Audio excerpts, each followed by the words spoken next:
This one-of-a-kind quilt could make somebody a wonderful gift this holiday season. Here with more in today's Creative Corner are the Illini Country Stitchers. We have Patty Anderson, former president, and Kay Miller, the publicity chair, hanging out with us today. Ladies, this quilt is beautiful. I'm going to guess a lot of love and time went into making it. So tell me about it.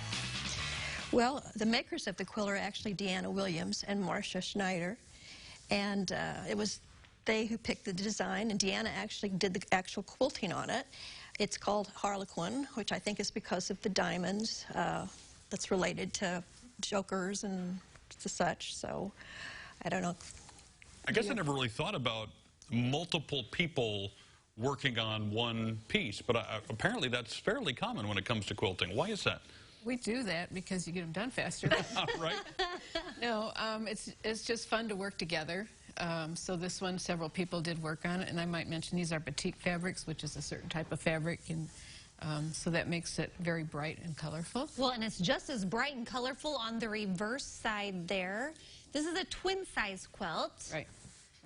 So I'm going to guess this one is the one up for grabs at your raffle. It is. Correct. It is, yes. We are selling raffle tickets, $1 a piece, or 6 for $5.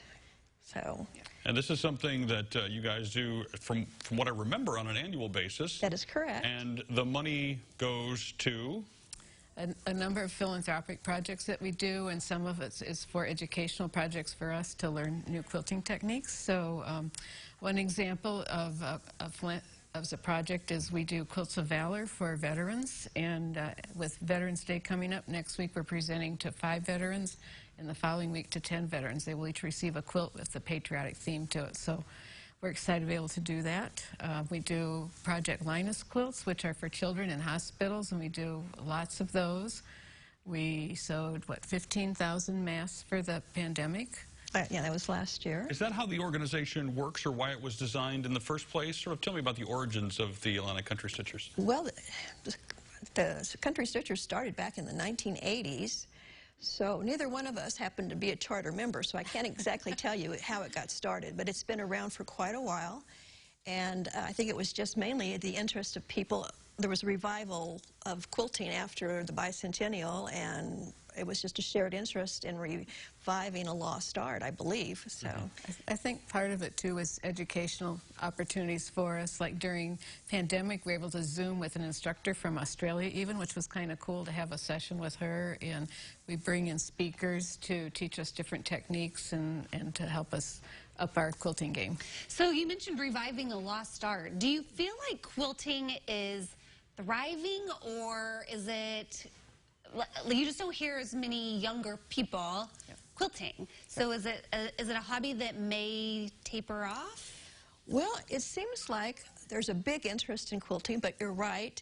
It's usually older people that are involved, but part of our mission is to pass it on. And so we do development and education for other people. In the past, prior pandemic, we had classes at the library where grade school kids and junior high they have access to machines. There are sewing machines at the library, and so we're making that effort to pass it on. Well, I know my great-grandma quilted, but not with the fancy machines like you have now. And then my granny made all of her grandkids a quilt that, you know, is so special to each of us. But I'm going to guess nowadays you can whip them out a lot faster than obviously years and years ago. Yeah, you can. I mean, the long arm quilting has really changed the quilting aspect and the possibilities that we have. But to actually piece the quilt does really take quite a while. If you can see the detail of getting your points correct and getting everything lined up, or if you're doing something with circles, it's a whole nother ball game. So yeah, and the design. Yeah, and the design of it. There's lots of designs, and sometimes you start making your own design as you go along. Right? You got to be very exact, it appears, when you're putting one of these together. This will be on display several places, and you can get the raffle tickets at the same places, correct? Yes. Quilting in the Valley in Champaign, and Quilting Bee in Mahomet will both have it. There's also a display, not of this quilt, but other quilts at the Urbana Free Library right now. Awesome. All right. Well, best of luck. This is beautiful. Someone's going to get, hopefully, a keepsake that they have around for a very long time. Yeah. You know what I learned during that segment, Tim? That the Illini Country Stitchers are also younger than you? I thought it, but I decided not to jump in right then with it. Nope, I thought it too. So, I'm glad that they're around. And if you want any more information about what's happening with the Stitchers, we'll connect you at ciLiving.tv.